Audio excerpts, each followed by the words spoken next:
والصلاة والسلام على أشرف رسول الله وعلى آله وصحبه أجمعين ما بعد. പ്രിയമുള്ളവരെ, മനുഷ്യാവകാശം എല്ലാ മനുഷ്യന്റെയും അർഹതയായി കാണപ്പെടുന്ന അടിസ്ഥാന ആവശ്യങ്ങളും അവകാശങ്ങളുമാണ് മനുഷ്യാവകാശം എന്നറിയപ്പെടുന്നത്. മനുഷ്യാവകാശ പ്രഖ്യാപനത്തിന്റെ ചരിത്രം നാം പരിശോധിക്കുമ്പോൾ 1939 മുതൽ 1945 വരെ നീണ്ടുനിന്ന രണ്ടാം ലോക മഹായുദ്ധത്തിൽ ഏകദേശം 72 ദശലക്ഷക്കണക്കിന് മനുഷ്യർ കൊല്ലപ്പെട്ടു. 1945 ആഗസ്റ്റ് 6 നാഗസാക്കിയിൽ ഫാറ്റ്മാനും ഹിരോഷിമയിൽ ലിറ്റിൽ ബോയും പതിച്ചപ്പോൾ ആയിരക്കണക്കിന് മനുഷ്യരുടെ ജീവൻ കൊന്നു തിന്നുകയായിരുന്നു. ആറ്റം ബോംബുകളും അണുബോംബുകളും യുദ്ധങ്ങൾക്ക് സഹായിയായി മാറുന്നുണ്ട്. രണ്ടാം ലോക മഹായുദ്ധം തീർത്ത പ്രതിസന്ധികളെ ചോദ്യം ചെയ്തും യുദ്ധത്തെ പ്രതിരോധിക്കാനുമായി ഐക്യരാഷ്ട്രസഭ നിലവിൽ വന്നു.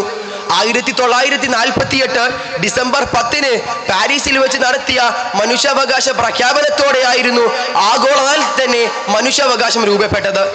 ഒരു വ്യക്തിയുടെ മതവിശ്വാസം, അഭിപ്രായ പ്രകടനം, ഭക്ഷണം, പാർപ്പിടം ഇതെല്ലാം ഒത്തുകൂടിയുള്ള ജീവിതം നയിക്കാനുള്ള അവകാശം, വാർദ്ധക്യം പോലത്തെ ജീവിത ബലഹീനത അവസ്ഥയിൽ ലഭിക്കേണ്ട പരിഗണന, നിയമത്തിന് മുമ്പിലുള്ള സംരക്ഷണം, കുറ്റവാളി എന്ന് തെളിയിക്കും വരെ നിരപരാധിയായിരിക്കാനുള്ള അവകാശം, ഇതെല്ലാം മനുഷ്യാവകാശത്തിൽ പെട്ടതാണ്.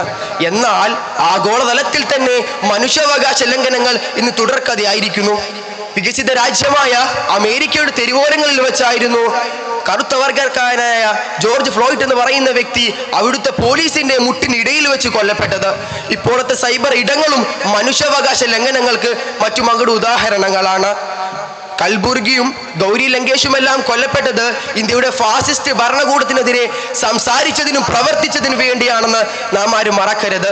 ജനാധിപത്യ രാജ്യമായ ഇന്ത്യയുടെ അവസ്ഥയും മറ്റുള്ള രാജ്യങ്ങളിൽ നിന്ന് വ്യത്യസ്തമല്ല എന്ന് തെളിയിക്കുന്നു. യുഎന്നിന്റെ അംഗീകാരമുള്ള മനുഷ്യാവകാശ കൂട്ടായ്മയാണ് the global alliance of human rights institutes. രാജ്യത്തിന്റെ ദേശീയ മനുഷ്യാവകാശ കമ്മീഷന് നേരത്തെ എ പദവിയായിരുന്നു നൽകിയിരുന്നത്. 5 വർഷം കൂടുമ്പോൾ നടത്തി വരാറുള്ള അവലോകന യോഗത്തിൽ 2016 ഇന്ത്യക്ക് അത് നഷ്ടമായി.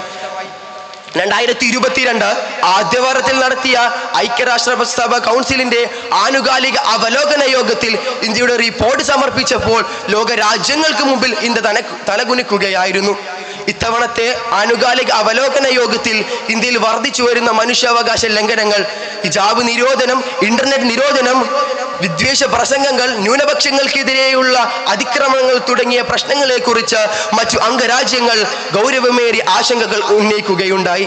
ഇത്തരത്തിൽ ധാരാളം അനവധി മനുഷ്യാവകാശ ലംഘനങ്ങൾ നമുക്ക് കാണാൻ സാധിക്കും. ഇവിടെയാണ് നാം ഇസ്ലാമിനെയും ഇസ്ലാമിന്റെ മനുഷ്യാവകാശ പ്രഖ്യാപനങ്ങളെയും നാം അറിയേണ്ടത്.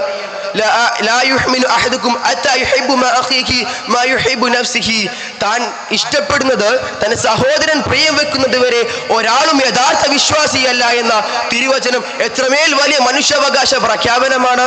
കറുത്ത ബിലാൽ റളിയല്ലാഹു അൻഹുവിനെയും വെളുത്ത സൽമാൻ അൽ ഫാരിസി തങ്ങളെയും ഒരേ സഫിൽ അണിനിരത്തിയ തിരുജീവിതത്തെക്കാൾ വലിയ മറ്റു അവകാശ പാഠങ്ങൾ മറ്റെവിടെ കാണാൻ സാധിക്കും? അവിടുത്തെ അറഫ പ്രഭാഷണം എത്രമേൽ വലിയ മനുഷ്യാവകാശ പ്രഖ്യാപനമായിരുന്നു. മനുഷ്യാവകാശം അത് എല്ലാവരുടെ മേലും ഒരു ബാധ്യതയാണ്.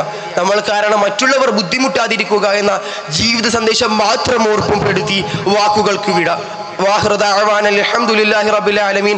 അസ്സലാമു അലൈക്കും വറഹ്മത്തുള്ളാഹി വബറകാതുഹു.